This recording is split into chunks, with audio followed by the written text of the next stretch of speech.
Professeur Mamadou Diouf, bonjour.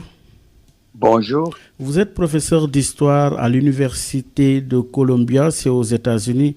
Alors, professeur, c'est un plaisir de vous accueillir encore une fois à l'émission Objection. Merci. C'est un plaisir partagé. Alors, professeur Mamadou Diouf, devoir de mémoire s'impose tellement l'homme aura marqué son temps et son époque. Le sujet d'aujourd'hui a été l'une de ses préoccupations majeures, comme en l'illustre dans la rubrique Passé présent son dernier papier, de la culture au culte de la violence, l'arc de feu. Alors, professeur, avant d'entrer dans le vif du sujet, vous connaissez l'homme, son rôle avant-gardiste, Babacar Touré. Alors, que retenir de l'homme, puisque dans son dernier papier, il a interpellé l'élite que vous êtes, qui se doit de résoudre l'équation de l'extraversion du leadership des gouvernants et des élites, seule voie pour l'Afrique de sortir de la domination étrangère et du jeu des puissances tutélaires au profit d'un destin maîtrisé.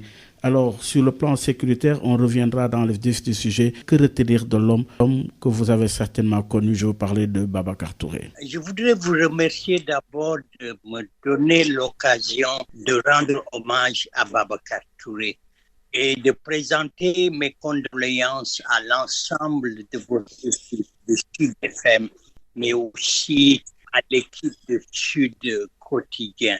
En fait, je connaissais très bien Babacar et je le connaissais, si vous voulez, à partir de connexions qui sont des connexions très différentes. La première connexion, c'est que Babacar Touré était l'ami de mon frère aîné.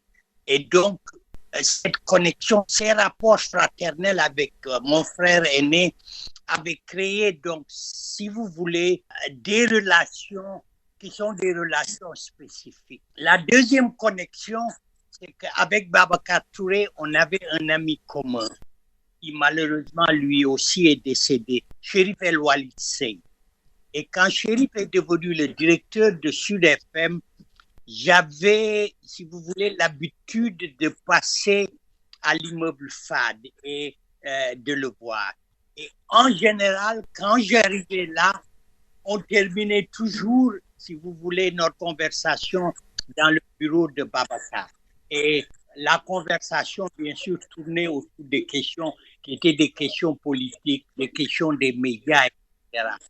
Et la troisième connexion, si vous voulez, est une connexion qui était en fait le résultat du fait que Henriette Nyan Kandé, qui travaillait avec Babacar, et une de mes anciennes étudiantes, est devenue ma collègue et on a gardé le contact. Là aussi, quand j'y allais, je passais en fait voir Babacar. Donc cela veut dire que ces trois éclairages, qui sont des éclairages différents, mais qui m'ont donné une idée de l'homme public. L'homme public, c'est celui dont je parle, c'est le journaliste, celui qui a joué à certains de ses collègues un rôle pionnier. Et ce rôle pionnier, c'est d'avoir créé, disons, des médias qui étaient des médias indépendants. Et je dis indépendants, un journal et une radio, parce que c'était vraiment l'idée que Babacar avait. Il n'a pas créé un journal et une radio, si vous voulez, qui était partisan, mais il a essayé et il s'est investi dans la création de ces médias indépendants. Et c'est cela qui illustre le plus parfaitement. C'était un homme indépendant qui avait des relations avec les gens qui étaient au pouvoir, qui avaient des relations avec l'opposition et parfois les oppositions les plus extrêmes, qui avaient des relations. Je sais que par exemple, Issa Sam Jowakam était un de ses meilleurs amis, qui avait donc des accrochages. Et ces accrochages partaient, si vous voulez, de l'extrême gauche. Il avait été, paraît-il, maoïste, à ce que, disons, on pourrait appeler la droite conservatrice. Et c'est cette manière de passer de l'un à l'autre, d'être à la fois très accroché à des valeurs qui sont des valeurs traditionnelles, mais d'être ouvert aussi à un monde qui était ce monde qu'il a connu, qui est le monde de la ville, mais qui est aussi le monde de l'extérieur. Il a vécu au Canada, il a vécu aux États-Unis. Et Babacar, c'était cela. C'était pas une synthèse. C'était quelqu'un qui était capable de voyager de l'un à l'autre, qui était capable de garder, si vous voulez, un regard, mais qui est un regard toujours pertinent pour analyser les choses. Et vous avez raison, parce qu'il avait ces connexions et parce qu'il avait des connexions régionales, aussi bien avec les oppositions que le pouvoir, il avait en fait cette extraordinaire capacité de parler de la région, d'analyser la région et de proposer des ouvertures à cette région. Et c'est peut-être aujourd'hui, dans la situation dans laquelle nous trouvons, la meilleure manière de lui rendre hommage, c'est de faire quelque chose qu'il a appelé de ses voeux. Les derniers mois, j'avais l'impression qu'il avait décidé de revenir à ses amours d'adolescent et d'homme mûr, c'est-à-dire le journalisme et la réflexion, mais une réflexion qui est une réflexion régionale. Et je pense qu'il nous indique déjà la direction qu'il faut prendre pour aborder la question dont vous avez parlé à l'ouverture.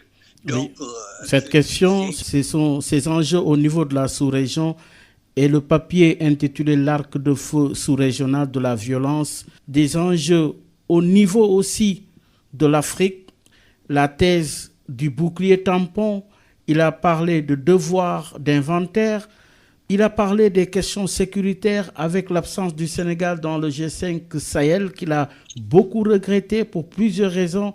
Et en définitive, il a interpellé l'élite que vous êtes en parlant des gouvernants face à leurs responsabilités. Mais alors, si nous nous interrogeons sur les enjeux autour de la sous-région ouest africaine, aujourd'hui, le cas du Mali est là, la Côte d'Ivoire, le cas de la Guinée.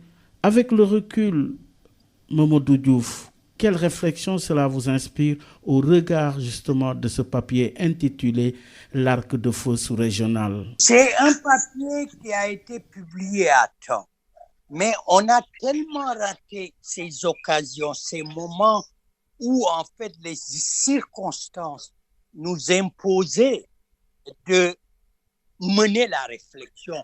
Une réflexion qui doit être menée à tous les niveaux, au niveau académique, au niveau moral, au niveau, si vous voulez, politique. Et le dernier papier de Babacar prend, si vous voulez, appui sur plusieurs crises, si vous voulez. Il y a la crise qui est la crise la plus importante de la région, qui est la crise malienne. Il y a une crise au Mali. Depuis plusieurs années, la crise n'est pas réglée. Ce qui veut dire que la région doit prendre en charge cela. Il y a la crise qui est la crise aussi qui touche le Burkina Faso, qui touche le Niger, qui touche la Mauritanie, et qui, pour le moment, ne touche pas le Sénégal, mais dont il faudrait parler. C'est la crise qui est liée, en fait, aux conséquences du développement du salafisme et, entre guillemets, du terrorisme dans tous ces pays. Il y a la crise guinéenne, qui est la crise, l'espèce d'extraordinaire obstination du président guinéen à vouloir rester au pouvoir et à changer la constitution. Il y a la crise qui s'annonce, qui va être la plus terrible probablement si elle a lieu, la crise ivoirienne, parce que le moteur de l'économie de notre région, en dehors du Nigeria, c'est la Côte d'Ivoire. Donc c'est vrai que c'est un arc en feu et qui va exploser. La première indication qu'il faudrait en tirer, c'est de dire que pour cette région, la solution nationale n'est probablement plus une solution possible. C'est-à-dire qu'on ne peut pas régler les problèmes dans chaque pays parce que les questions sont des questions liées, parce que c'est une région où il y a une extrême mobilité, il y a des migrations très importantes. Donc, il faudrait qu'on fasse l'état des lieux. Et faire l'état des lieux, c'est revenir à des discussions qui ont existé, les discussions d'après-guerre dans cette région. Et au cours des années 50 jusqu'à l'indépendance, c'est effectivement des discussions autour, faut-il en fait un projet régional ou des projets territoriaux. Les projets territoriaux ont pris le dessus, mais ces projets ne marchent pas. L'un des plus grands livres de Mamadou Dia, dont on ne parle pas souvent, c'est son livre sur la nation africaine et le développement, où il dit qu'on ne peut pas créer des nations africaines à l'image des nations européennes. Il faut inventer autre chose. Et ce nationalisme qu'il promouvait, qui était aussi le nationalisme que défendait Senghor, est un nationalisme régional. Donc, il faut revenir à la solution régionale. Pourquoi? Parce que, en fait, les défis les plus importants, qui sont des défis économiques, des défis de l'emploi, des défis de la santé, des défis de l'éducation, sont des défis qui ne peuvent pas être réglés au niveau des nations. On ne peut les régler qu'au niveau de la région. Et l'autre élément qui est très important, dont on parle beaucoup, la question du franc CFA, la question d'une monnaie qui est une monnaie africaine, la question n'est pas une question de trouver une alternative au franc CFA. La question, c'est de trouver une monnaie pour l'ensemble des 15 pays de la région. Donc, ces questions-là, et là, je pense que Babacar a raison, sont des questions qui doivent être réglées à ce niveau-là. Et l'autre chose qu'il dit qui est vrai, c'est qu'il faudrait justement commencer à mener ces discussions et commencer à la mener. Il faudrait que les élites de l'ensemble des territoires, les élites de l'ensemble de cette région, en fait, commencent à travailler sur cette question, commencent à se réunir sur cette région et commencent à échanger sur ces questions qui sont des questions cruciales. Moi, je me rappelle quand il y a eu le coup d'État en Côte d'Ivoire en 1999, j'avais essayé de convaincre l'organisation de la francophonie de créer une série d'ateliers, des ateliers qui nous amèneraient effectivement à nous poser la question qui est la question du pouvoir en Afrique, la question des armées en Afrique, la question de l'autoritarisme en Afrique et surtout dans notre région.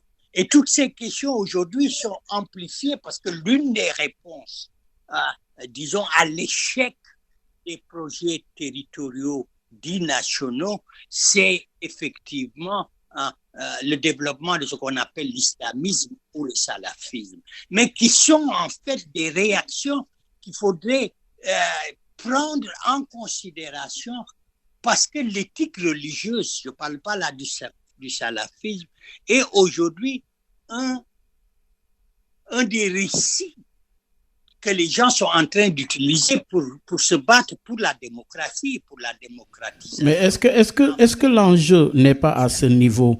Lorsque on est dans une démocratie, c'est l'expression plurielle, qu'on soit d'une identité ou d'une autre. Cela est validé par la démocratie. Je vous parlais de l'expression plurielle.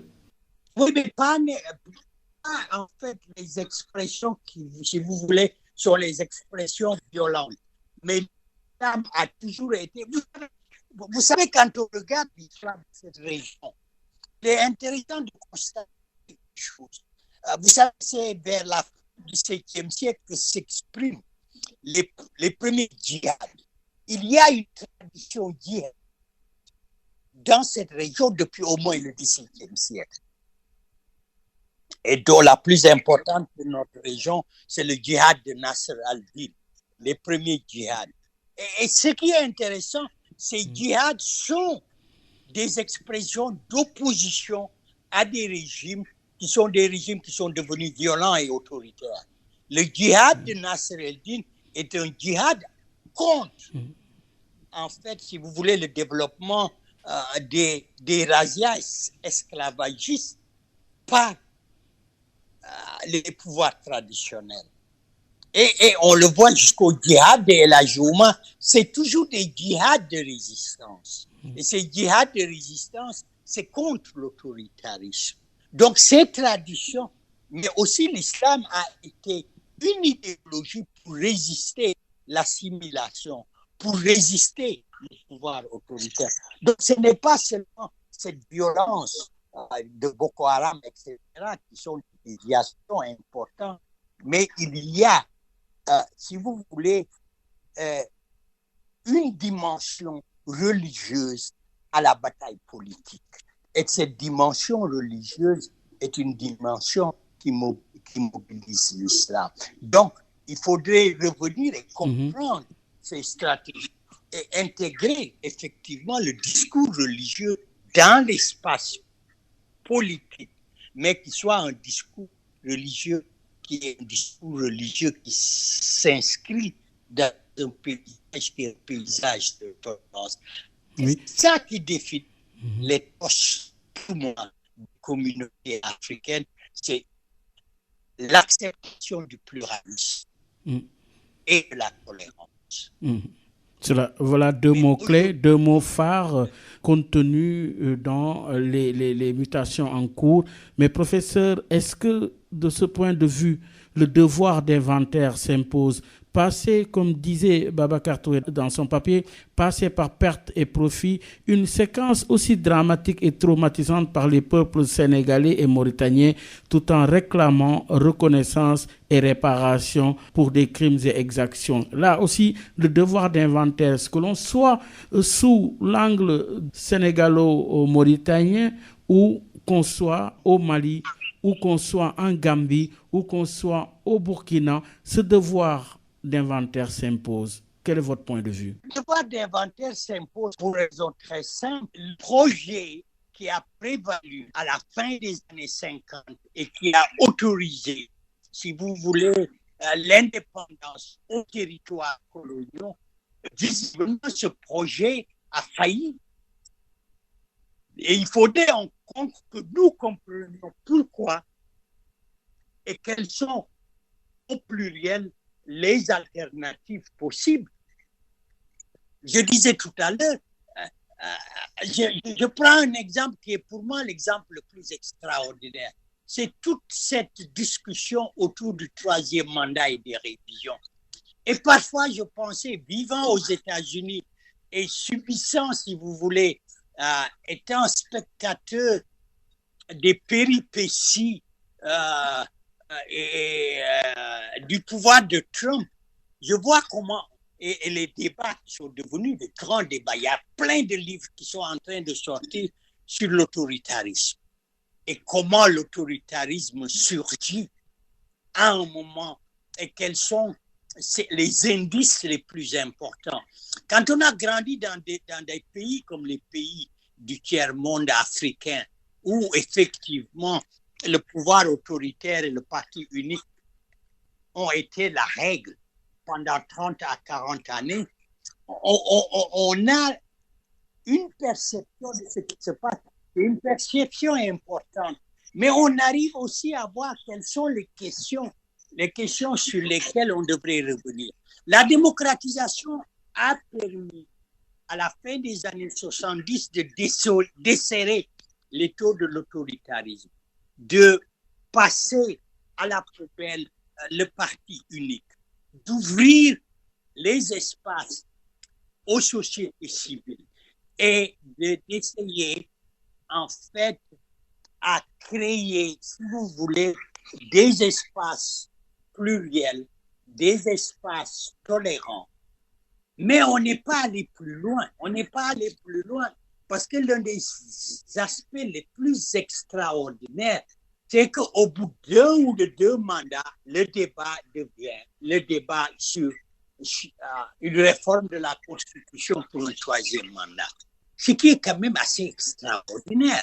Mais, Si on considère que l'un des effets de la démocratisation, c'est précisément de créer un système dans lequel le pouvoir n'est pas un pouvoir permanent, on ne doit même pas discuter la question des deux mandats. mais comment en est-on arrivé? Vous êtes historien, observateur. Comment en est-on arrivé à cette problématique de la limitation des mandats, d'autant plus que le suffrage universel devrait être la règle à ce niveau-là? Mais parce qu'on s'est trouvé dans des situations où on n'a pas investi sur une citoyenneté active, où en fait, si vous voulez, on a encore des constitutions qui sont taillées pour les gouvernants. Ce ne sont pas des institutions qui sont taillées pour des peuples.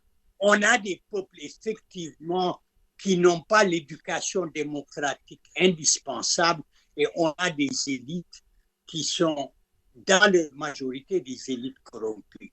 Mais la question qui est la question si vous voulez, de la réforme constitutionnelle est une question qui renvoie toujours à l'idée que la classe dirigeante doit conserver son pouvoir. Mais la deuxième chose qu'illustre aujourd'hui la situation ivoirienne qui est quelque chose d'extraordinaire, c'est l'idée que le chef d'État doit se trouver un successeur. Mais ça, ce n'est pas démocratique. Le chef d'État ne doit pas se trouver un successeur. Ce sont les partis qui doivent se trouver des candidats et des candidats qui doivent être en compétition pour le pouvoir. Et ce pouvoir doit être effectivement un pouvoir contrôlé. Donc, et ça, on n'y arrive pas. On s'est trouvé avec des démocratisations qui sont des démocratisations qui donnent le pouvoir à un groupe, à un chef. Et ce chef dont la seule, si vous voulez, le seul intérêt, la seule mission après la première élection, c'est de rester au pouvoir.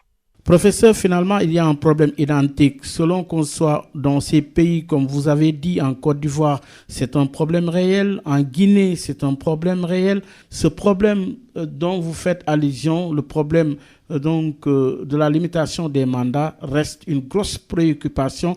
Est-ce qu'au regard de ce qui se passe au Mali, ce n'est pas un problème de limitation du mandat, c'est un problème de gouvernance aujourd'hui au Mali.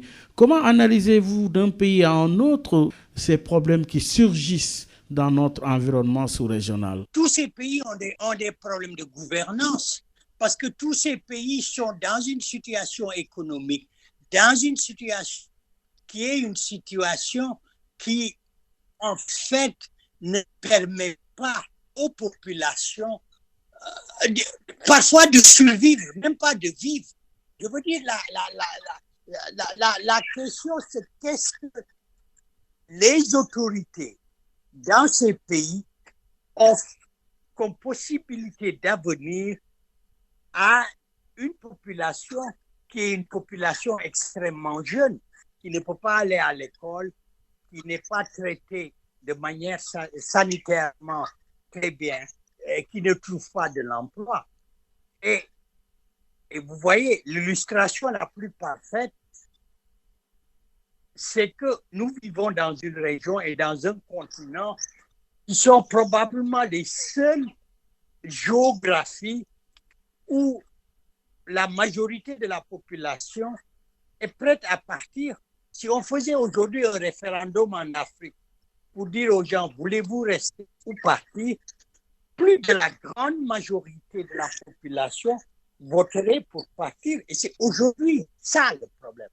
Il faut recréer le sentiment qui est un sentiment d'appartenance à une communauté, à un espace. Et ce double appartenance à une communauté, à un espace, est le sentiment qui probablement aujourd'hui nous devrions cultiver pour que les jeunes Africains soient convaincus qu'ils peuvent se créer un avenir sur le continent. Et ce rêve d'un avenir sur le continent est aujourd'hui le plus important.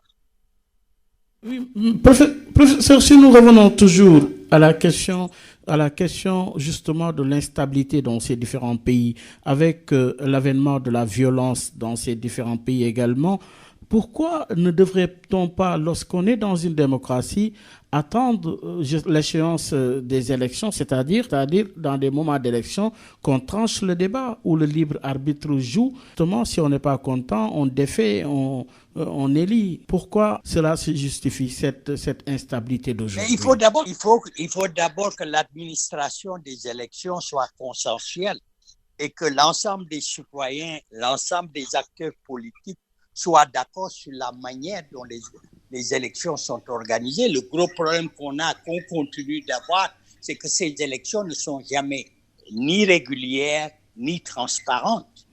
C'est le cas présentement en Côte d'Ivoire avec la CENI déjà qui pose problème. Oui, le cas de la CENI, le cas du parrainage comme Macky a fait, comme le président sénégalais a fait. C'est-à-dire, c'est ça, et il y a une tradition. Il y a une tradition de manipulation des élections. Au Sénégal, cette bataille a duré de 1988 à l'an 2000. C'est là où, en fait, il a fallu 12 ans pour avoir une CENI. Il a fallu 12 ans pour avoir une CENI acceptable. Il a fallu 12 ans pour trouver un système qui était électoral. Mais ça n'empêche qu'on discute toujours de cette question qui est la question de la manipulation des élections. Et ça, c'est la vérité partout. C'est aussi la question des médias et de leur utilisation pour le donner à la qualité. On sait très bien que déjà en 88, 4 ans après l'émergence de la fondation de Sud Hebdo, ce qui s'est passé, c'est que la possibilité d'avoir une information au niveau national qui n'est plus une information contrôlée par les organes étatiques a eu une conséquence considérable sur la politisation des populations, mais a eu aussi une conséquence considérable sur le fait que les populations ont eu accès à des informations auxquelles elles n'avaient pas accès. Et la création de la radio a joué un rôle considérable avec bien sûr les nouvelles technologies de l'information et de la communication, une influence considérable sur les élections. Mais tout cela repose justement la problématique de la liberté, la problématique de l'indépendance, de la liberté.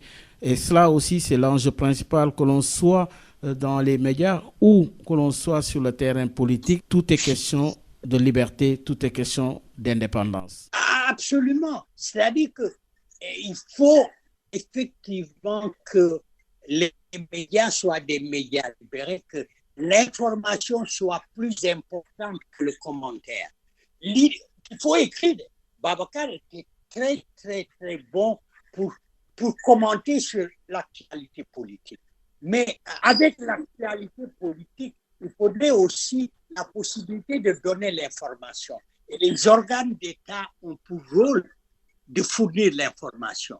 De fournir aussi les communications, mais de bien identifier la différence entre l'information et le commentaire sur l'information, qui peuvent être effectivement des commentaires partisans. Mais aujourd'hui, le blocage de nos sociétés est un blocage qui est lié au fait que non seulement l'information ne circule pas, mais il y a des mécanismes qui sont des mécanismes administratifs, qui sont des mécanismes politiques, qui font qu'effectivement la classe dirigeante se crée des clientèles et un soutien qui est toujours un soutien mercenaire. C'est-à-dire, ceux qui soutiennent le pouvoir sont récompensés, ceux qui se battent contre ce pouvoir sont punis. Alors finalement, c'est là le problème, professeur Mamadou Diouf. Comment dissocier de ce point de vue l'information du caractère partisan? Comment dissocier l'information du caractère partisan? Est-ce qu'aujourd'hui, la grosse problématique de l'heure, c'est le caractère partisan qui mine et plombe le développement démocratique? Aujourd'hui, notre défi, c'est de créer des sociétés démocratiques, c'est de créer des sociétés ouvertes, des sociétés où la discussion prend le pas sur le conflit, où, en fait, comme vous disiez, après des élections, on est sûr que si on a perdu de manière, mais on peut gagner la prochaine fois.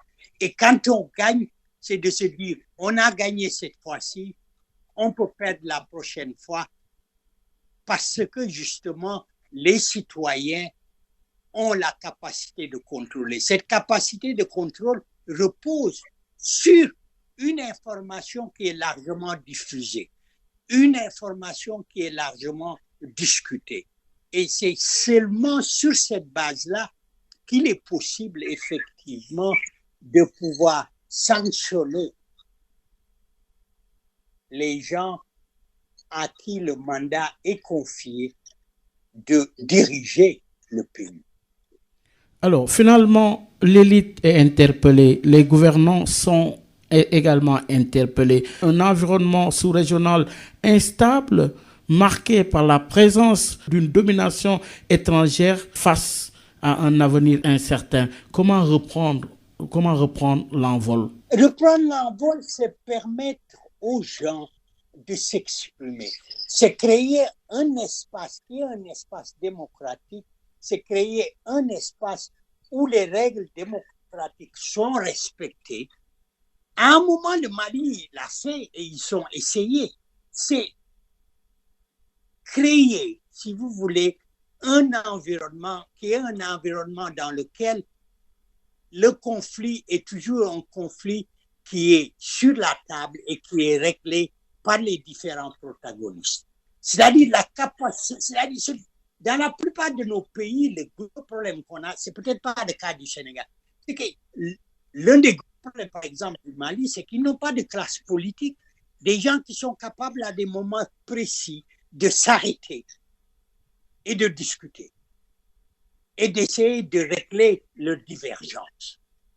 Je pense qu'à plusieurs moments, le Sénégal y est arrivé. Mais là aussi, on ne règle pas les problèmes, même si on a les solutions. L'exemple le plus parfait, c'est encore le cas sénégalais.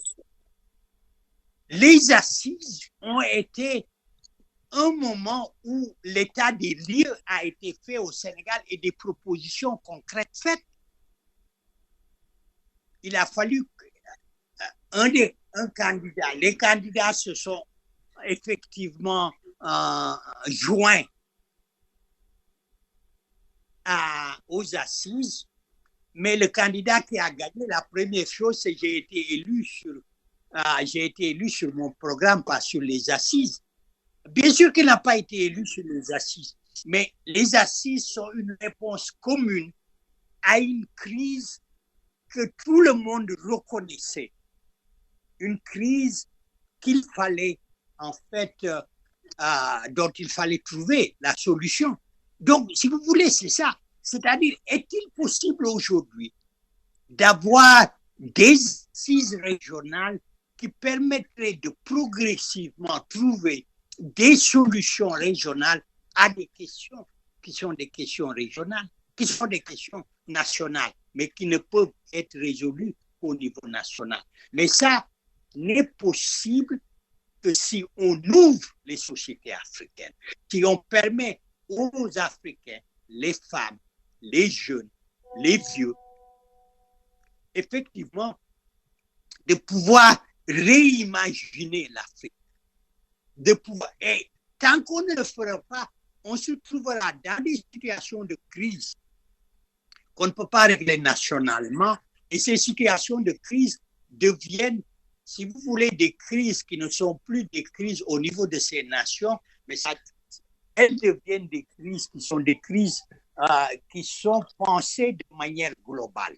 C'est-à-dire aujourd'hui, la France intervient dans toutes les crises dans notre région parce que elle a décidé qu'elle avait une certaine responsabilité. Probablement, dans quelques années, elle ne se sentirait plus responsable de ce qui se passe dans notre région. Et ça commence, et ça créerait une instabilité qui serait probablement plus profitable pour nous. Parce qu'on se rendra compte que finalement, ces questions, c'est à nous de les résoudre. On ne peut pas les transférer. Alors, professeur Mamadou Diouf, pour rappeler à nos auditeurs que vous êtes professeur d'histoire à Columbia, c'est aux États-Unis. Professeur, avant justement de revenir sur la deuxième partie de l'émission, en guise de conclusion par rapport à l'instabilité notée dans la sous-région.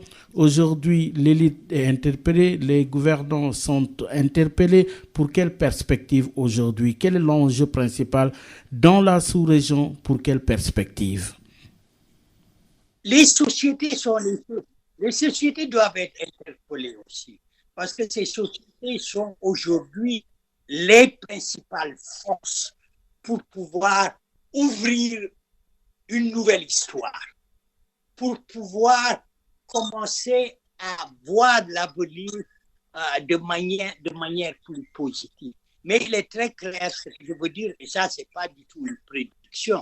Mais si les choses continuent au Mali, en Côte d'Ivoire, en Guinée, au Burkina Faso, pour des raisons plus économiques que des raisons et politiques que si vous voulez, pour des raisons de crise constitutionnelle, institutionnelle. Je sais que le président du Niger a décidé de ne pas se présenter, mais il y a une crise nigériane. Et si le président Macky Sall décide de se présenter pour un troisième mandat, mais la région va exploser. Ça, c'est évident. La région va exploser. Et ça va être une explosion terrible. Et la Guinée-Bissau en plus.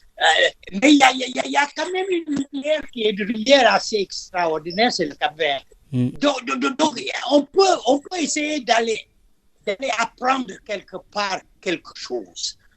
Mais il va falloir construire une culture qui n'existe pas encore aujourd'hui, une culture démocratique. Et cette culture démocratique, l'élite, ce qu'on appelle l'élite, qui n'est pas seulement l'élite occidentalisée, mais l'élite traditionnelle, les élites religieuses doivent jouer un rôle dans la production de cette culture démocratique. Et c'est cette culture démocratique qui nous manque, ça c'est clair. Alors, et ça va prendre du temps. Oui, on ne peut pas parler de culture démocratique sans parler aussi de développement des partis politiques au Sénégal. Quand même des problèmes avec le parti au pouvoir. Des remous sont notés à l'APR avec le cas Moustapha Cissé Lo. Alors vous suivez ces péripéties, professeur Mamadou Diouf.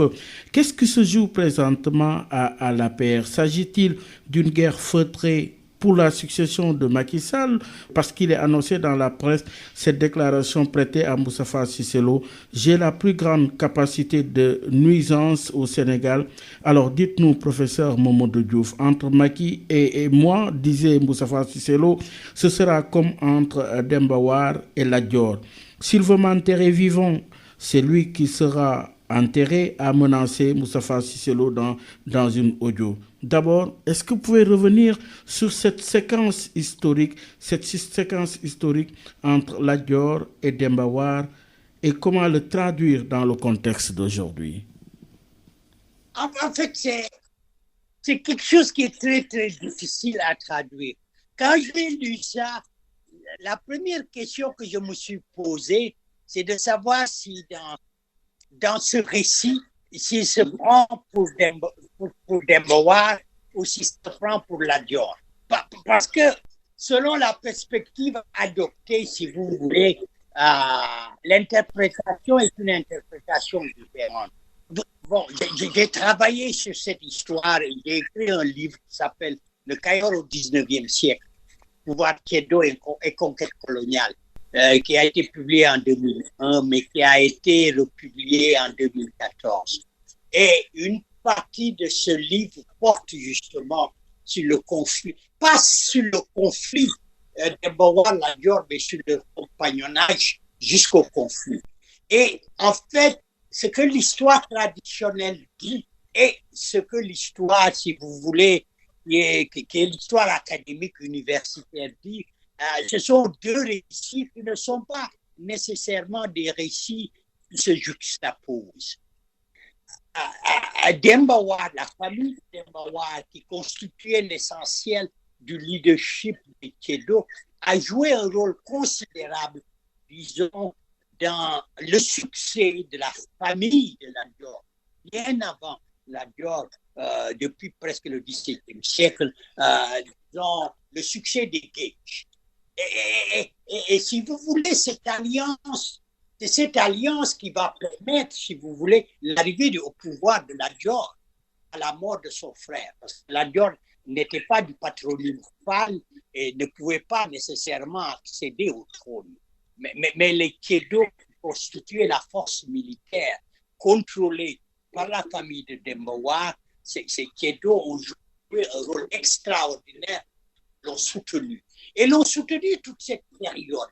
La période où il veut devenir, où il prétend au pouvoir à la mort de son frère, Bilmo, mais aussi la période où il arrive au pouvoir. C'est dans les années 1860. Il vient d'Amel la première fois en 1861 et 1863. Et il perd le pouvoir après. Et ce qui est intéressant, c'est que durant toute cette période, Demba est avec lui. À partir des années, probablement à partir de 1865, il commence à y avoir des problèmes entre la Dior et disons, et les Kédo. Et ces problèmes tournent autour, si vous voulez, autour de l'islam, de l'islamisation et des conséquences de l'adoption de l'islam par la Dior sur l'appareil politique. L'appareil politique d'ailleurs. Mais c'est aussi lié aux différentes stratégies que la Dior, mais aussi ses principaux sujets développent dans la région pour des alliances, pour maintenir, si vous voulez, pour maintenir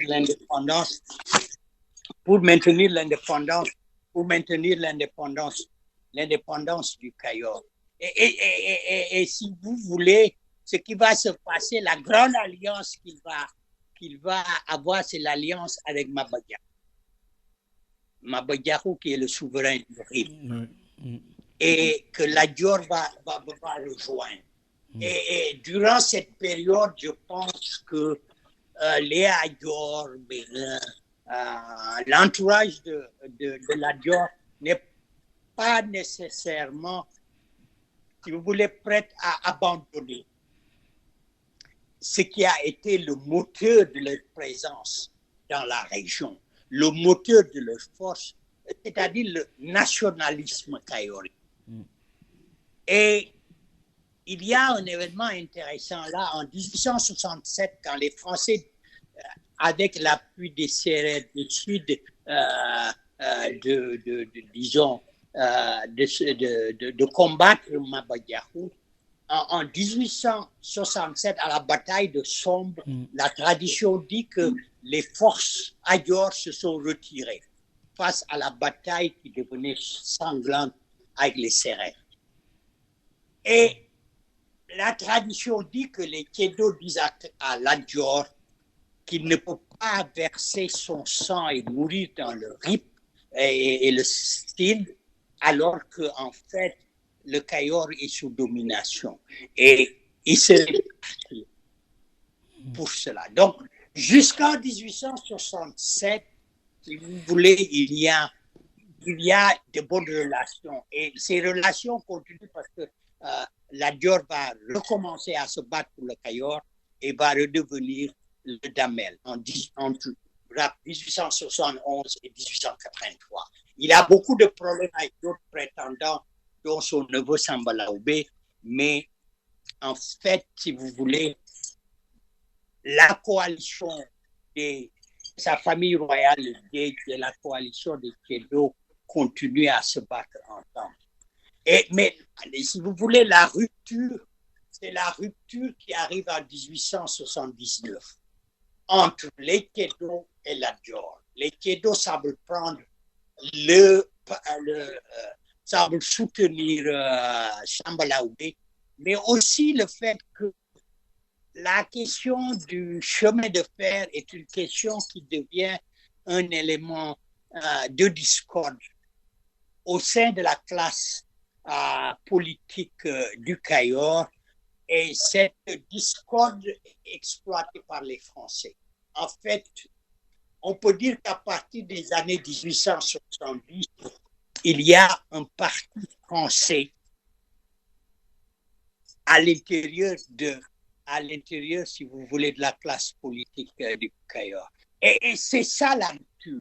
En 1879, il y a une rupture entre Demba War et ses partisans et la Dior. Et il y a plusieurs lettres qui le montrent, parce que la Dior écrit énormément de lettres à l'administration coloniale pour dénoncer, pour dénoncer les Kédos et pour les accuser de soutenir son œuvre. Mais me semble-t-il, moi c'est ça ma conclusion, à partir de 1879, les Kédos ont décidé de dissocier, disons, si vous voulez, les intérêts de l'intérêt de la famille des Guèye. Maintenant, ils se battent pour eux. Et ils ne sont plus. Et donc, 1879 jusqu'en 1886, l'année où la Dior meurt à Derklé, les Kédos, Demba War ne sont plus associés avec la Dior. Donc, la tradition dit que Demba War l'a trahi, mais en fait, il n'était plus du même parti à partir de 1879, parce que les Kédos ont fait le choix de collaborer avec les Français. Et quand les Français décident d'annexer le Cayor, en fait, ils vont diviser le Cayor en 6 provinces. Les 6 provinces vont être dirigées par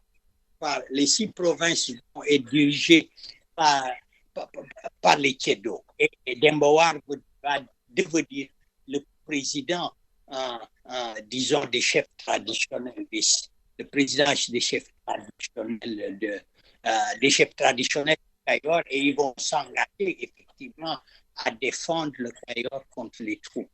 Donc, si vous voulez, ça c'est une question importante. Mais ce que la Dior dit, qui est fantastique, et c'est probablement un des textes les plus beaux, qui est ce texte où il décide d'aller se battre et d'aller mourir à Derklé.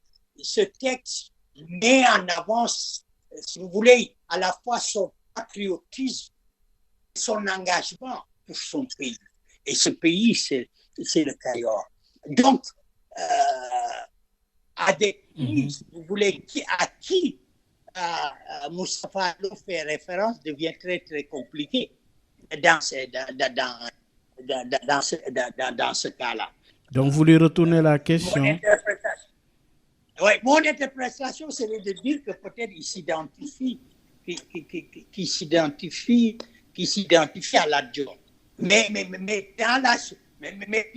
si vous voulez, le récit ne correspond pas nécessairement à l'imaginaire qu'il accroche à celui-ci. Parce que c'est à la fois plus compliqué et ça pose vraiment la question. Il y a un très très beau texte écrit par le petit-fils de la Dior, Amadou Bamba Diop, qui s'appelle La Dior et le problème. La Dior et le problème musulman.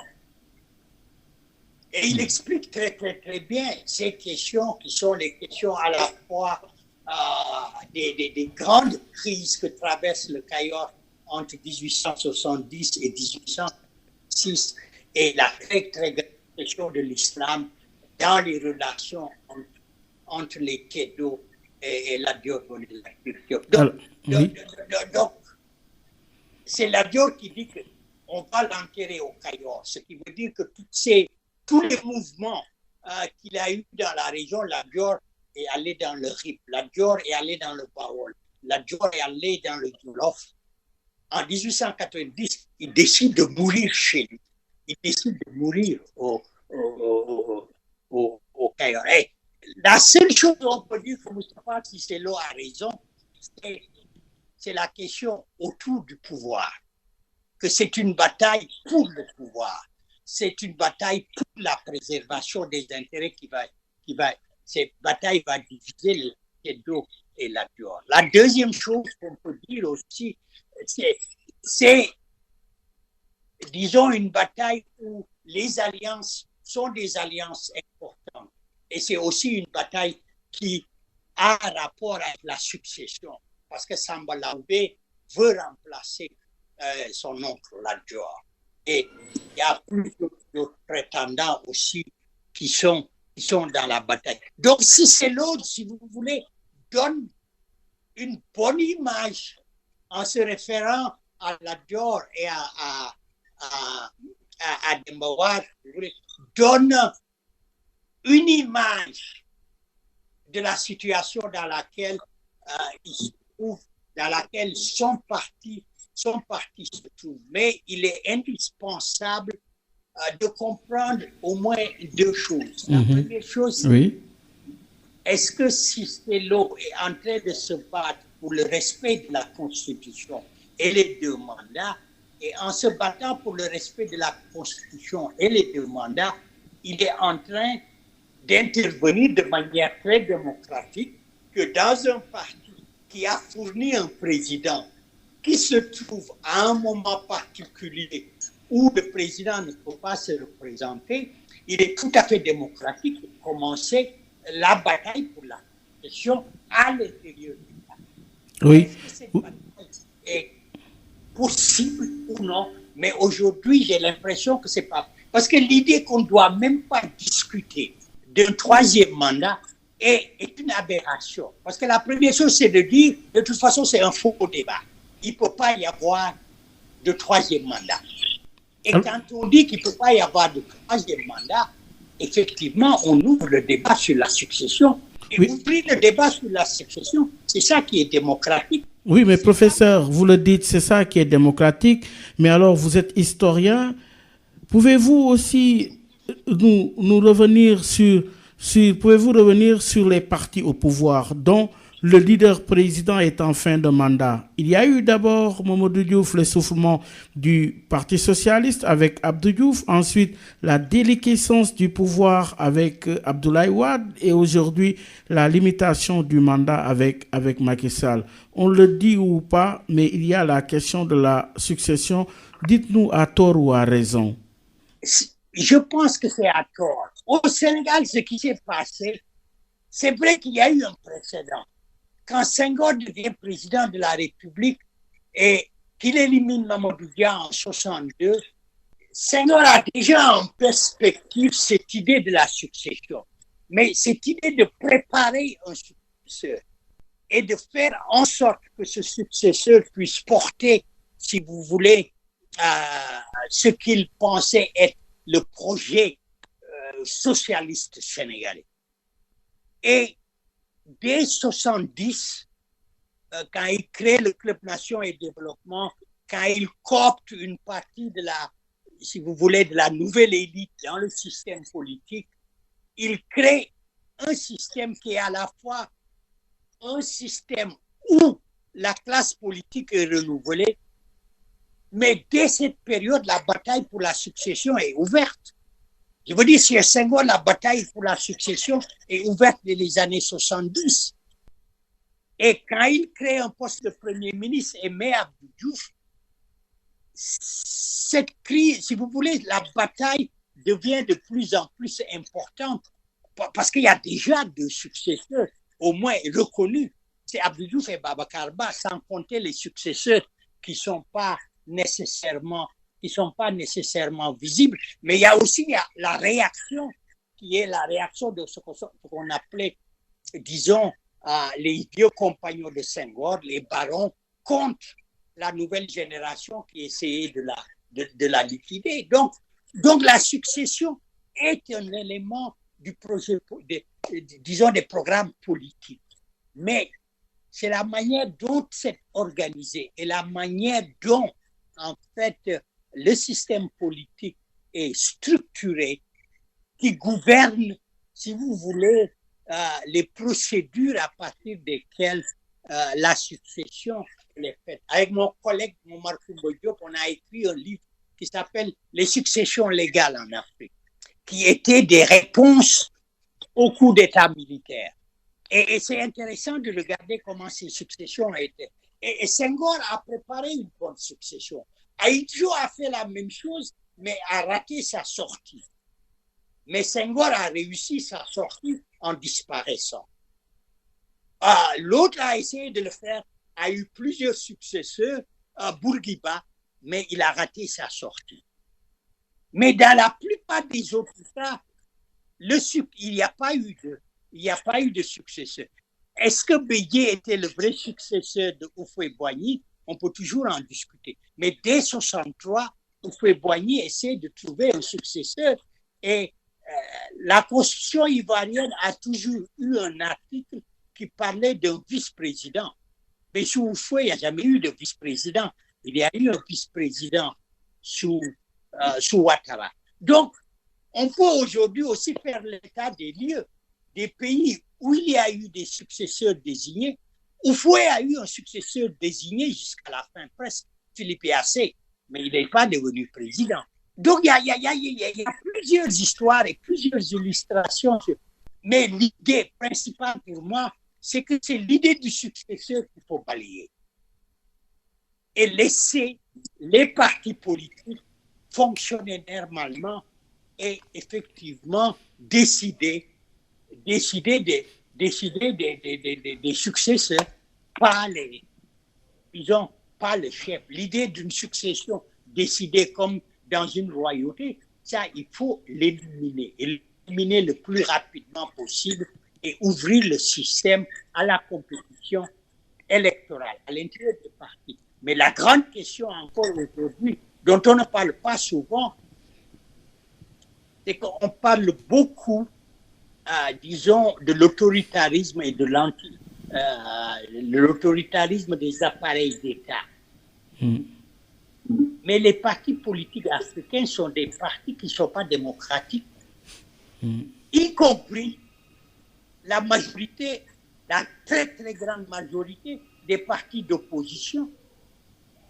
Les partis d'opposition semblent avoir adopté, si vous voulez, les structures et la logique des partis uniques. C'est-à-dire encore aujourd'hui, dans la plupart des partis africains de l'opposition ont le même leader. Et les grandes batailles dans les partis d'opposition ont été aussi des batailles de succession. Donc la question de la succession est une question beaucoup plus importante qui ne se réduit pas à la succession du président, mais c'est aussi des leaderships qui sont des leaderships. Et ça aussi, ça n'a pas très bien marché, si vous voulez, quand les confréries religieuses se sont créées, entre une succession qui est une succession biologique et une succession qui est une succession intellectuelle.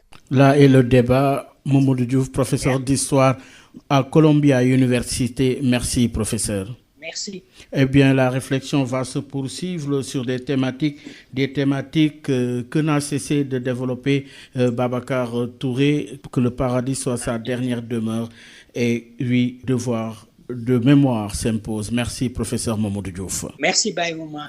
Mesdames et messieurs, c'en est tout. Excellente suite de programme sur la 98.5. Merci, au revoir et à dimanche prochain.